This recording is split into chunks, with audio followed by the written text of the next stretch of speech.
Friends, language वो नहीं है सिर्फ हम जो बोलते हैं। फ्रेंड्स, कभी कभी हमारा बॉडी पार्ट और बॉडी मूवमेंट बहुत कुछ मैसेज देता है सामने वाले को।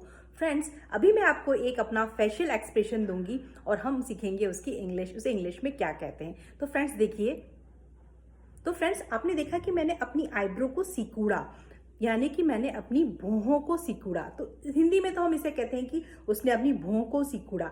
तो फ्रेंड्स, जब हम इसे इंग्लिश में कहेंगे तो इसे हम कहेंगे frown, FROWN, means wrinkle one's brow, मतलब अपनी जो आईब्रो होती है उसको हम रिंकल करते हैं, सिकुड़ते हैं। तो फ्रेंड्स, हम ये जो एक्ट है, फेशियल एक्ट है, उस सिचुएशन में करते हैं जब हम अनहैप्पी होते हैं, अनॉइंग होते हैं, गुस्से में होते हैं, एंग्री होते हैं, या फिर हम किसी चीज में कंफ्यूजन में होते हैं तो भी हम ये फेशियल एक्सप्रेशन देते हैं, या किसी चीज में फोकस कर रहे होते हैं, कॉन्सेंट्रेट कर रहे होते हैं, कोई मैथ्स का प्रॉब्लम सॉल्व कर रहे हो, वहां पर भी हम इस तरीके से एक्सप्रेशन देखते कहते हैं अरे इसमें क्या आएगा। तो फ्रेंड्स, ये एक फेशियल एक्सप्रेशन है। तो फ्रेंड्स, इस पर एक फ्रेजल वर्ब भी है, फ्रॉन अपॉन। फ्रॉन अपॉन का डिफरेंट मीनिंग है, वो भी हम आगे इस वीडियो में सीखने वाले हैं कि उसे हम अपनी कन्वर्सेशनल इंग्लिश में कैसे यूज करेंगे। तो फ्रेंड्स, आइए कुछ एग्जाम्पल की मदद से फ्रॉन वोकैबुलरी को हम अच्छे से और समझते हैं। First example, he frowned when he heard the bad news. जब उसने बुरी खबर सुनी तो उसने अपनी भौहें चढ़ा ली।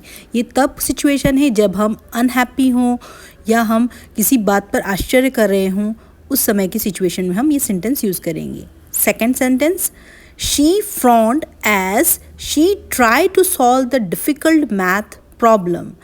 उसने अपनी भौहें चढ़ा ली जब वो एक कठिन मैथ्स का सवाल करने की कोशिश कर रही थी। तो यहाँ पर वो फोकस कर रही है, इसीलिए वो अपनी भौहों को चढ़ा रही है। अब नेक्स्ट हम एक फ्रेजल वर्ब में यूज़ करेंगे frown upon.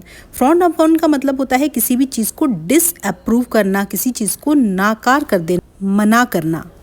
The company has always frowned upon using social media during work hour. काम के समय, वर्क के समय में कोई भी यदि एम्प्लॉय सोशल मीडिया यूज़ करता है तो कंपनी हमेशा उस चीज़ के लिए डिसअप्रूव करती है, मना करती है। तो यहाँ पर हम frown upon phrasal verb use करेंगे, इसका मतलब होता है डिसअप्रूवल। तो फ्रेंड्स, इस तरीके से आप इस वोकैबुलरी को, फ्रॉन अपॉन को अपनी day to day conversation line में यूज़ कर सकते हैं। I hope you like the video. Please subscribe for more videos. Like, share and subscribe my channel.